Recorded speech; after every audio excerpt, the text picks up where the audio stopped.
Welcome to Moriya classes, आपका भरोसेमंद साथी। नमस्कार विद्यार्थी मित्रों, आप सभी का स्वागत करती हूँ मोरिया क्लासेस में। विद्यार्थी मित्रों, अब हम लेने वाले हैं चैप्टर नंबर 4 सेक्शन बी वाला क्वेश्चन। ठीक है बेटा, और सामाजिक विज्ञान। ठीक है, एक एक क्वेश्चन को डिटेल में समझेंगे और याद भी करवाएंगे। ठीक है, चलिए पहला क्वेश्चन क्या लिखा है। प्रारंभिक बौद्ध साहित्य कितने भागों में बांटा गया है। एकदम ध्यान से समझना बेटा, क्वेश्चन क्या है। क्वेश्चन समझ में आएगा तो उत्तर अपने आप मिल जाएगा। प्रारंभिक बौद्ध साहित्य कितने भागों में बांटा गया है। पहला क्वेश्चन का उत्तर यहीं पे ये है कि भाई उसे हम 3 भागों में बांटा गया है, और जिसे उस 3 भागों को ही हम लोग क्या कहते हैं, त्रिपिटक भी कहते हैं। इसमें पहला क्वेश्चन का उत्तर है सूत्र पिटक, दूसरा है विनय पिटक, तीसरा है अभिधम पिटक। पहला है सूत्र पिटक, दूसरा विनय पिटक, तीसरा अभिधम पिटक। ठीक है, क्लियर बड़ा। चलिए बढ़ते हैं सेकंड क्वेश्चन। मध्यकालीन साहित्य के बारे में थोड़ी सी जानकारी दीजिए। चलिए ये क्या होता है, इनके बारे में डिटेल में समझते हैं। तो बड़ा मध्यकाल की शुरुआत कश्मीर में सोमदेव ने एक कथा सरी सागर और कल्याण ने रजत तरंगड़ी जैसे महान ग्रंथ की रचना की थी। रजत तरंगड़ी कश्मीर के इतिहास विवरण प्रस्तुत करने वाले अत्यंत महत्वपूर्ण ग्रंथ के बारे में बताया था। वास्तव में यह भारत का प्रथम ऐतिहासिक ग्रंथ माना जाता है। कवि जयदेव ने गीत गोविंद नाम के काव्य ग्रंथ की रचना की थी। इसने जयदेव ने। और संस्कृत साहित्य का अत्यंत सुंदर और प्रसिद्ध काव्य ग्रंथ संग्रह है। और यह दक्षिण भारत में शंकराचार्य ने भाष्य की रचना की थी।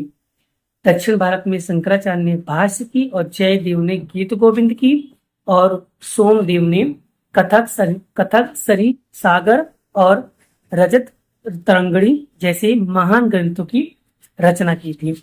आई होप आपको ये मध्यकालीन संस्कृत साहित्य के बारे में थोड़ी सी जानकारी आपको मिल गई होगी। तो वर्ड थोड़े से विचित्र हैं, शब्द थोड़े से बड़े हैं, तो थोड़ा अच्छे से बड़ा रीड करिएगा बड़ा।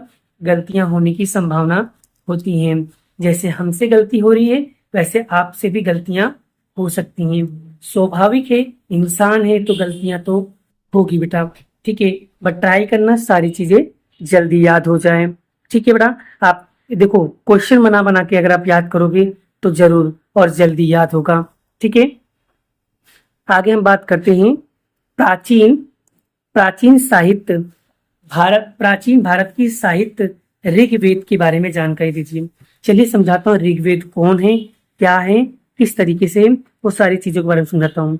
चलिए बेटा देखो, भारतीय साहित्य सबसे प्राचीन ग्रंथ अगर कोई है तो वो है ऋग्वेद। मतलब सबसे पुराना, अगर साहित्य में सबसे प्राचीनतम ग्रंथ अगर कोई है तो ऋग्वेद है। और ऋग्वेद के अंदर 1028 रचनाओं का संग्रह किया गया है। इस ऋग्वेद के अंदर 10 भागों में विभाजित करके अद्भुत ग्रंथ है। इन रचनाओं में से देवों के बारे में स्तुतियां बताई गई हैं। इस स्तुतियां में यज्ञ के अवसरों की जानकारी दी जाती है। उसमें उषा से संबोधित करने वाली स्तुतियां अत्यंत मोहक, उषा मतलब बड़ा यानी यहाँ पर सुबह की बात करूं, सुबह संबोधित करने वाली जो स्तुतियां है बड़ा वो बहुत ही मोहक होती हैं। इस ग्रंथ में सप्त सिंधु प्रदेश में निवास करने वाले आर्य जो लोग थे बड़ा, वो लोग राजनीतिक में, सामाजिक में, धार्मिक में और आर्थिक स्थितियों में भी इसके बारे में वर्णन किया गया है। तो आई होप आपको ऋग्वेद के बारे में क्लियर हो गया है। चलिए बताओ, ऋग्वेद में कितने रचनाओं के संग्रह किया गया है। 1028। कितने भागों में बांटा गया है, 10 भागों में। इस रचनाओं में किसके बारे में बताया गया, देवों के बारे में बताया गया। यहाँ पर और क्या बताया है, यज्ञ के बारे में जानकारी दिया है। उषा के समय यानी सवेरे के समय यहाँ पर स्थितियां बहुत मोहक लगती हैं।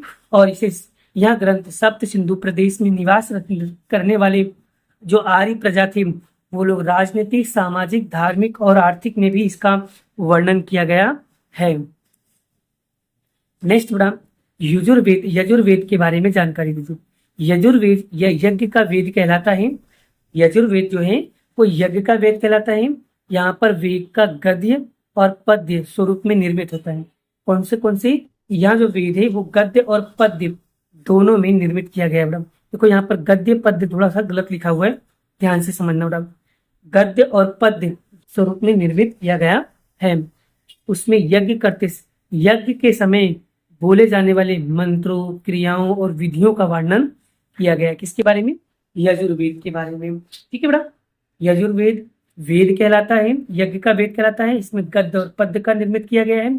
यज्ञ के समय बोले जाने वाले मंत्रों को, क्रियाओं को और विधियों के बारे में बताया गया है। अब हम बात करते हैं विजयनगर का कौन सा सम्राट साहित्य का उपासक था? तो याद रखना, विजयनगर का सम्राट कृष्णदेव राय साहित्य का क्या था? उपासक था, जो तेलुगु और संस्कृत भाषा के लेखक थे और अभिमुक्ता मलायदा नामक ग्रंथ की रचना की थी। उसने अनेक कवियों अपने राज्य का संरक्षण भी प्रदान किया था बड़ा। ठीक है, एंड नेक्स्ट क्वेश्चन क्या है? उर्दू भाषा का विकास की परिचय दीजिए। तो बड़ा, मध्यकाल के दौरान उर्दू भाषा का जन्म हुआ था। कब हुआ था? मध्यकाल के दौरान उर्दू भाषा का जन्म हुआ था। भारतीय भाषा साहित्य एक महत्वपूर्ण घटना मानी जाती है।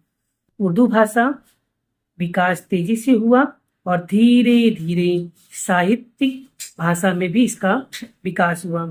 फिर फारसी, अरबी, तुर्की जैसे मेल उर्दू भाषा में समृद्धि मिली और यह समृद्धि विकसित हुई भाषा उर्दू वाली मीर तकीकी मीर और नाजीर अकबराबादी और असदुल्ला खान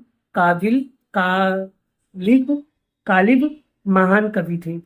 18वीं सदी में उर्दू ग्रंथों की रचना हुई थी। इसमें मोहब्बत हुसैन आजाद, दरबार ए अकबरी एक महत्वपूर्ण ग्रंथ है। इसी समय उर्दू भाषा का उपन्यास नोवेल लिखने की भी शुरुआत की गई थी। आशा करता हूँ आपको चैप्टर नंबर 4 बहुत ही बढ़िया तरीके से समझ में आ गया है। ये है इसके उत्तर। सारी चीजों को बड़ा अच्छे से लिख लेना है, समझ लेना है और याद कर लेना है। अगर फिर भी कोई चीजें हार्ड लगे या समझ में नहीं आए तो बड़ा उसको 2 से 3 बार पढ़िएगा। सच में आपको सारी चीजें याद हो जाएगा। और अगर फिर भी नहीं याद हो रहा है तो आप लोगों को करना क्या है? एक क्वेश्चन को 4 से 5 बार सिर्फ पढ़ना है और पढ़कर उसे दिमाग में सोचना है।